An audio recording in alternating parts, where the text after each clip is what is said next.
জুলাই হত্যাযজ্ঞে শেখ হাসিনার বিরুদ্ধে মানবতাবিরোধী অপরাধের মামলার রায়ের আগের দিন থেকেই একের পর এক হুমকি আসতে থাকে তিন বিচারক, চিফ প্রসিকিউটর সহ অন্য প্রসিকিউটরদের কাছে।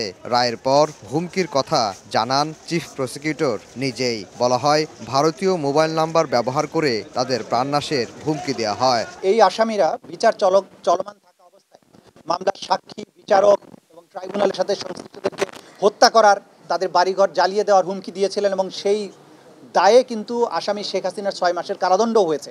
সুতরাং এটা প্রমাণিত আদালতের মাধ্যমে যে তারা হুমকি ধামকি দিয়েছিলেন। কিন্তু বাংলাদেশের জনগণ, এই প্রশাসন, এই বিচারের সাথে সম্পৃক্ত কেউই এই হুমকিতে ভয় পাননি। অভিযোগ তদন্তে নামে প্রসিকিউশনের বিশেষ তদন্ত কর্মকর্তা। তথ্য প্রযুক্তি ব্যবহার করে হুমকির সঙ্গে জড়িত 4 জনকে শনাক্ত করা হয়। এর মধ্যে ভোলা থেকে একজনকে গ্রেফতার করা হয়েছে বলে জানান তদন্ত কর্মকর্তা। ডেন্টিস্টের পরামর্শ নাও নতুন কোলগেট অ্যাক্টিভ সল্ট। তারা খুব কনফিডেন্স ছিল, দৃঢ় বিশ্বাস ছিল তাদেরকে আসলে শনাক্ত করা যাবে না, কিন্তু আইন শৃঙ্খলা বাহিনী প্রযুক্তির মাধ্যমে তাদেরকে নির্ণয় করা গিয়েছে।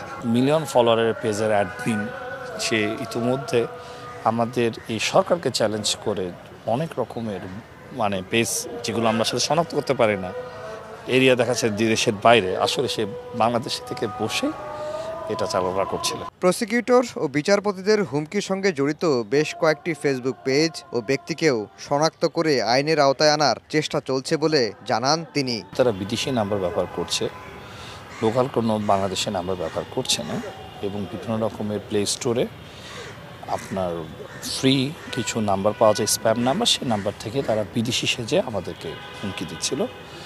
তো পরবর্তীতে আইপিডিআর টাওয়ার ডাম প্রযুক্তি মাধ্যমে আমরা এই টোটাল গ্রুপের মধ্যে মূল যিনি অ্যাডমিন তাকে আমরা শনাক্ত করতে সক্ষম হয়েছি।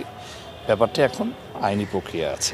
এদিকে আশুলিয়ায় 6 মরদেহ পোড়ানোর মামলায় রাজসাক্ষী আফজালুলের জেরাকে কেন্দ্র করে ট্রাইব্যুনালে আসামিপক্ষ ও প্রসিকিউশনের মধ্যে বাকবিতণ্ডা হয়। উত্তপ্ত বাক্য বিনিময়ে বিচার কাজ বন্ধ ছিল প্রায় 1 ঘণ্টা।